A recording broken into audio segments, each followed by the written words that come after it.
Back to reality, my friends. This is what we're used to. And I'm smiling, but it's only because I don't want to cry. Today was straight up ugly. The game, the loss, the weather, the special teams, the whole damn thing. This team is something that just glad to be part of. You got nothing going. It was 9-0 at halftime, and you had 4 first downs the entire half. You didn't get a first down for at least 2.5 quarters. Right there. That's an old-fashioned butt whipping. You just got handled in the trenches, and the quarterback's play eventually dipped and melted completely by the end of this thing. So that's, to me, where it starts. It's on the offensive line. Couldn't run the ball effectively. Couldn't pass protect. Everything devolves from there. On offense, Drake Maye was terrified. He was absolutely terrified. He dropped back there, and the first thought wasn't, let's go to the open man. The first thought for him was, am I going to get enough time to throw the ball? Am I going to get enough time? Because he's wiggling around the room. He has nowhere to go. He got sacked 6 times. 6 times. That's why you lost the game. That's why you lost the game. That's about it. It's more than a business. There's people in there that are doing it, not for the money or the fame.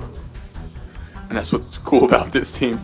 Drake Maye just lost the Super Bowl. Not just lost it, got dominated, got exposed, got 6 sacks into oblivion while the football world watched a future MVP candidate crumble under the brightest lights the sport has to offer. 29-13. The final score doesn't even tell the whole story. This wasn't competitive. This wasn't close. This was a clinic in how to dismantle a young quarterback who wasn't ready for the moment.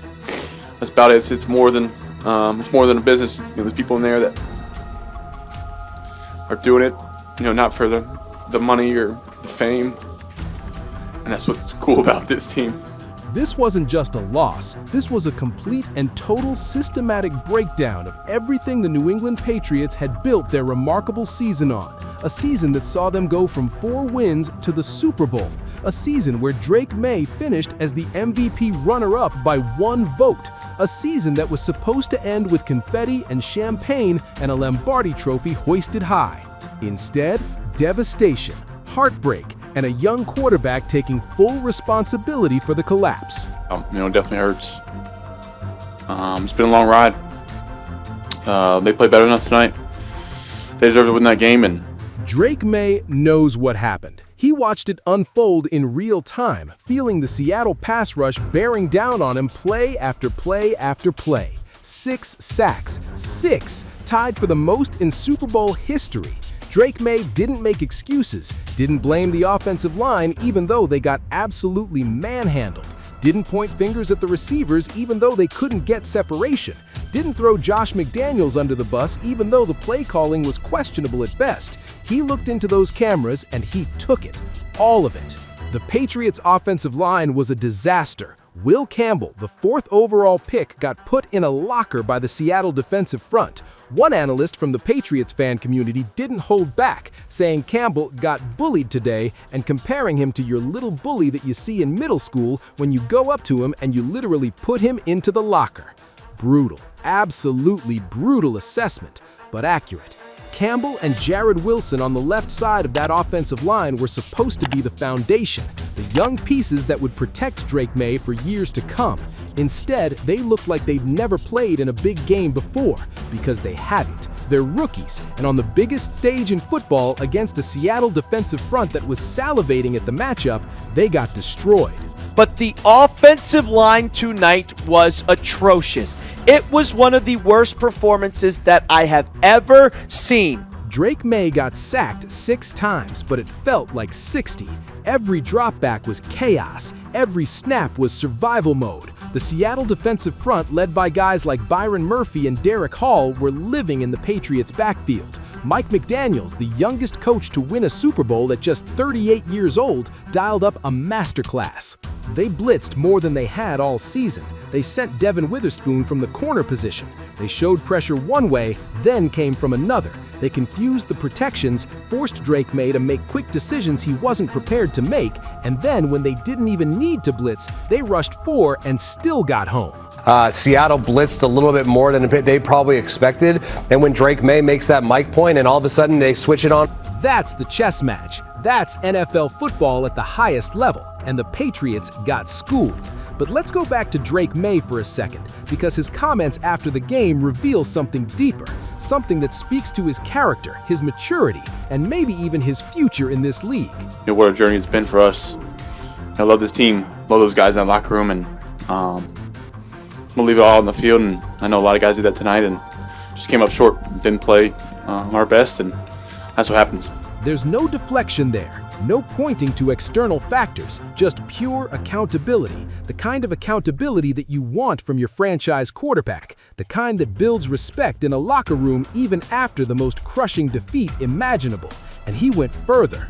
Moving it solid in the first couple drives and just have a couple negative plays that would kind of push behind the chains. Just got to be better with the football, make better decisions. And think about that. He's analyzing his own performance in the moment. He's not waiting for the film session. He's not hiding behind coach speak. He's diagnosing what went wrong and putting it on himself to fix it. But was it all his fault? Here's where the nuance comes in. Because yes, Drake Maye threw 2 interceptions and lost a fumble. Yes, he completed only 63% of his passes. Yes, he missed throws he normally makes, but the conditions he was operating under were impossible. One broadcaster broke it down perfectly, saying Drake's internal clock started to pick up because he was getting hit so consistently.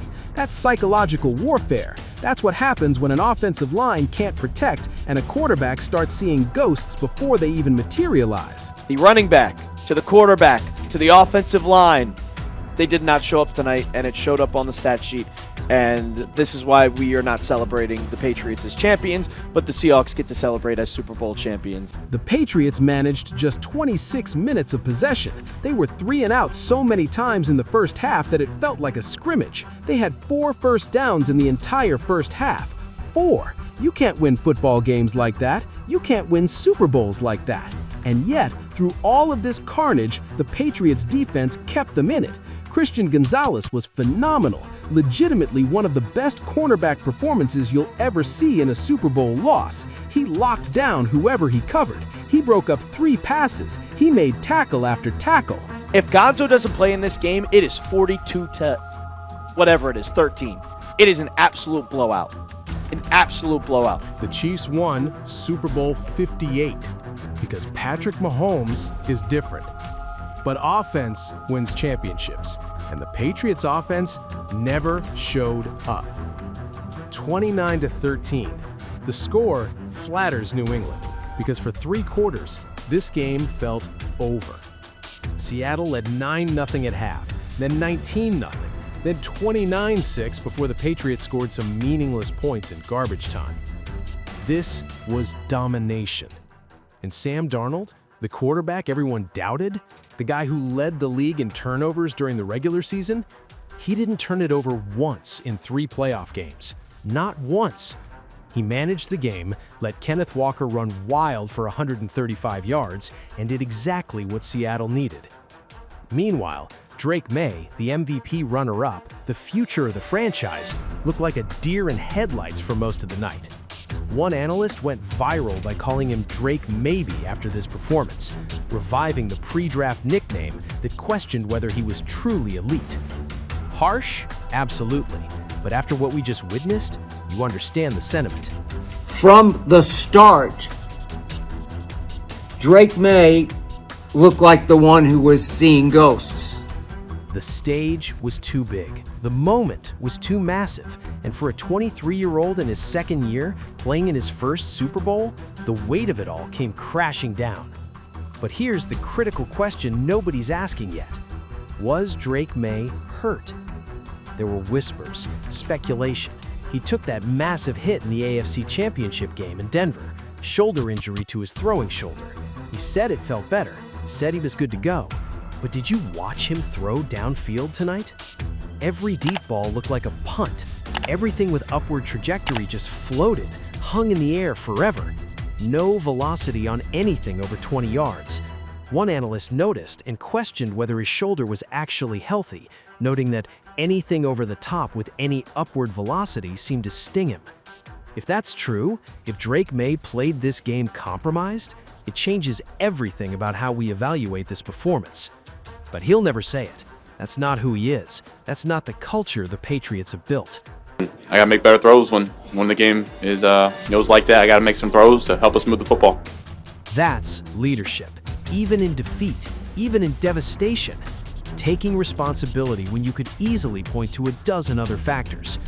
And what about Mike Vrabel, the coach of the year, the defensive mastermind who took this team from 4 wins to the Super Bowl in 1 season? What's his response? Yeah, this is, we can sit here and try to put it on one guy. You'll be disappointed because that'll never happen.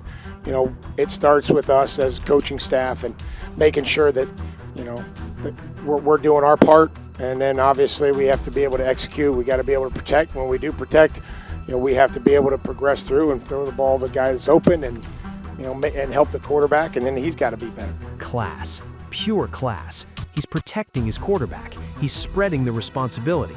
He's not throwing anyone under the bus.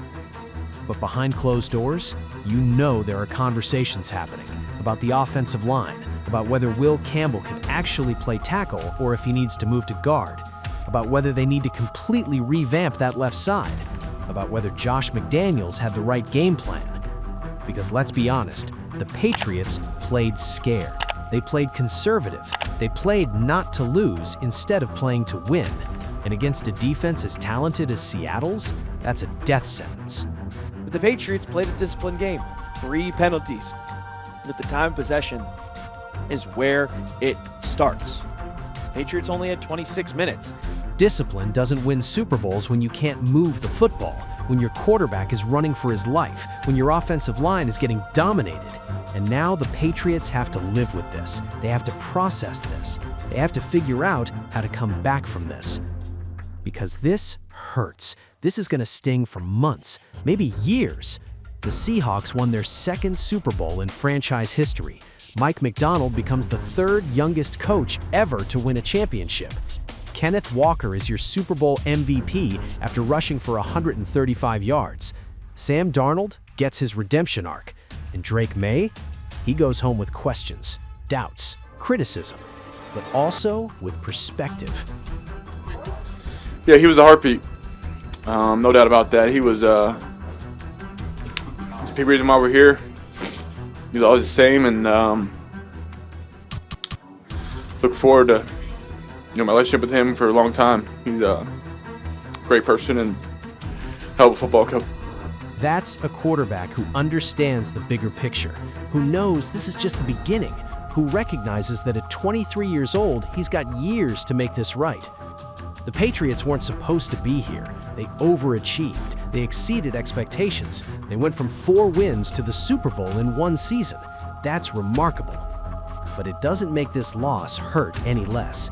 And Drake Maye's viral post-game comments, they show us who he really is, not just as a quarterback, but as a leader, as someone who takes responsibility, who doesn't make excuses, who owns his mistakes and vows to be better. That's the foundation you build a franchise on. Now the question is, can they get back? Can they fix the offensive line? Can Drake Maye learn from this and come back stronger? Can the Patriots run it back and finish what they started? Only time will tell, but one thing's for certain, Drake Maye just experienced the worst night of his professional life, and how he responds to this will define his entire career. The NFL is ruthless, the Super Bowl is unforgiving, and sometimes the best thing that can happen to a young quarterback is getting humbled on the biggest stage. Because champions aren't born in victory, they're forged in defeat. And Drake Maye just got his trial by fire.